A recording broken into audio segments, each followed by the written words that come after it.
मेरे दोस्तों, और आज आपका स्वागत है मेरे यूट्यूब चैनल में। और हम बात करने जा रहे हैं एक ऐसे टर्म्स के बारे में जो बड़े बड़े इन्वेस्टर्स इन टर्म्स से इस टर्म्स को यूज़ करके पैसिव इनकम कमाते हैं। आज आपने मार्केट देखा, काफ़ी डीप था और दिन पे दिन गिरते जा रहा है। रीज़न क्या है, ट्रम्प है, क्या है, हम कह नहीं सकते। बट एक ऐसा टर्म्स जिसका नाम है डिविडेंड यील्ड, हम इस टर्म्स के बारे में डिस्कस करेंगे। इसका नाम है डिविडेंड यील्ड्स, जो एक तरह से ये ऐसा रेशियो है, ऐसा फाइनेंशियल रेशियो है जो मार्केट प्राइस और डिविडेंड के और रिलेशनशिप को बताता है।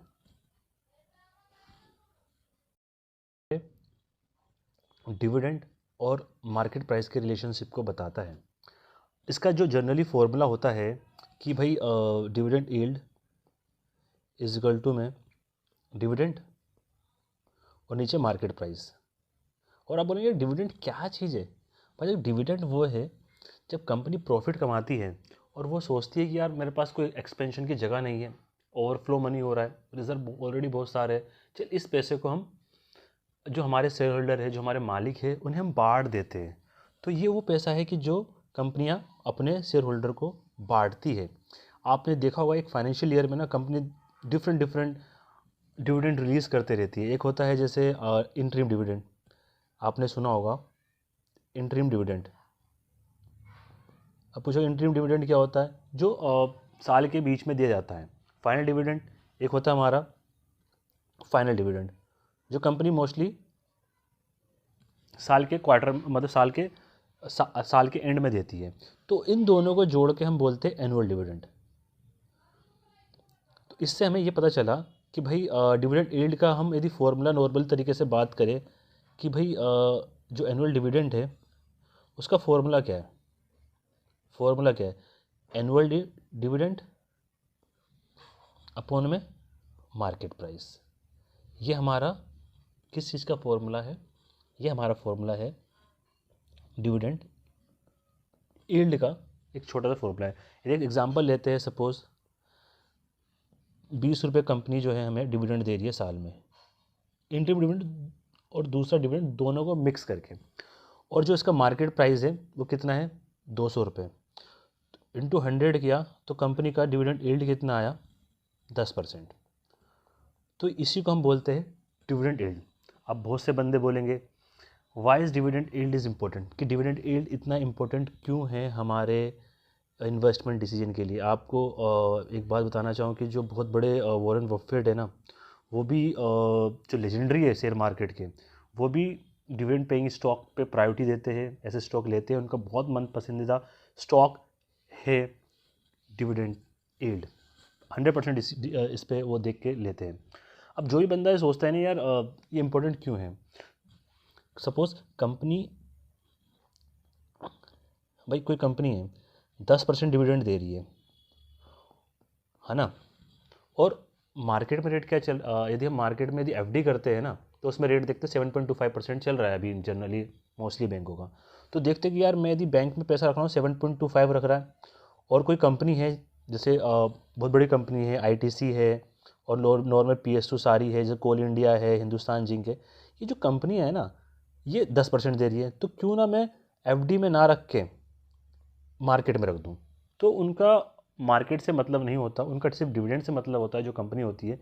यदि यार कोई स्टॉक मैंने 200 खरीदा, सपोज एक साल में उसने में 10% डिविडेंड दे ही रही है, और प्लस कैपिटल एप्रिसिएशन हो गया तो वेल एंड गुड, तो 60.25 को क्रॉस कर ही रहा है।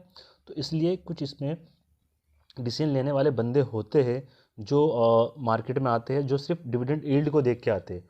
और मैं एक बात और बताऊं, एक तरह से पैसिव इनकम का सोर्स हो गया है, पैसिव इनकम जनरेट होता है। फिर ठीक है, पैसिव इनकम इनका बंदों का जनरेट होगा, ऑलरेडी अकाउंट में क्रेडिट होते रहेगा।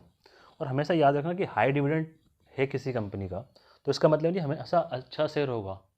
कभी कभार होता क्या है ना यार, जो मार्केट प्राइस 200 थी वो गिर के 150 आ जाएगा, और जो 20 रुपये था वो 20 का 20 ही रहेगा डिविडेंड। तो ऐसे निकालने पे उसका डिविडेंड बढ़ सकता है। तो हमें उस चीज़ के लिए भी अवेयर रहना पड़ता है। तो मतलब मैंने एक चीज़ और ऑब्ज़र्व किया है कि जिस कंपनी में हाई ग्रोथ है ना, कंपनी बढ़ रही है, उनका मोस्टली डिविडेंड कम रहता है, क्योंकि वो एक्सपेंशन करती है, जो भी पैसा प्रॉफिट आता है उसे इन्वेस्ट करती है ना। जिसका लो ग्रोथ रहता है ना, वो कंपनी जो होती है उसका डिविडेंड बहुत हाई होता है, मोस्टली पीएसयू कंपनी में होता है। और जो पीएसयू कंपनी क्या करती है, जो ये पैसा होता है पीएसयू कंपनी के पास, जो डिविडेंड होता है ना, ये एक तरह से non tax revenue income consider की जाती है। ये हमारी नॉन टैक्स रिवेन्यू कंसिडर किया जाता है इसे। जैसे कंपनी में किसी स्टॉक में हम लेते हैं एसबीआई का एक स्टॉक लिया हमने, स्टेट बैंक। अब हम इसका देखते हैं कि भाई इसका डिविडेंड यील्ड कितना है। इसका डिविडेंड यील्ड 1.25%, जो 1.25% गया, जो शेयर होल्डर के पास गया, मोस्टली गवर्नमेंट, ये एक तरह से नॉन टैक्स रिवेन्यू इनकम कहा जाता है। और क्या मैं बता सकता हूँ इसके बारे में आपको यार, बस यही है डिविडेंड यील्ड के बारे में। ये मोटा मोटी एक कॉन्सेप्ट था डिविडेंड यील्ड। काफ़ी कुछ जो भी मैं जानता था, जितने भी मेरे जानकारी थी, मैंने सब कुछ एक्सप्लेन किया अबाउट ऑफ डिविडेंड यील्ड। ये मेरा वीडियो था, इसे लाइक करो, सब्सक्राइब करो। ये मेरी तीसरी वीडियो है। इससे पहले 2 वीडियो मैंने और रिलीज़ करी थी, एक मार्केट कैपिटल, एक दूसरा था स्टॉक,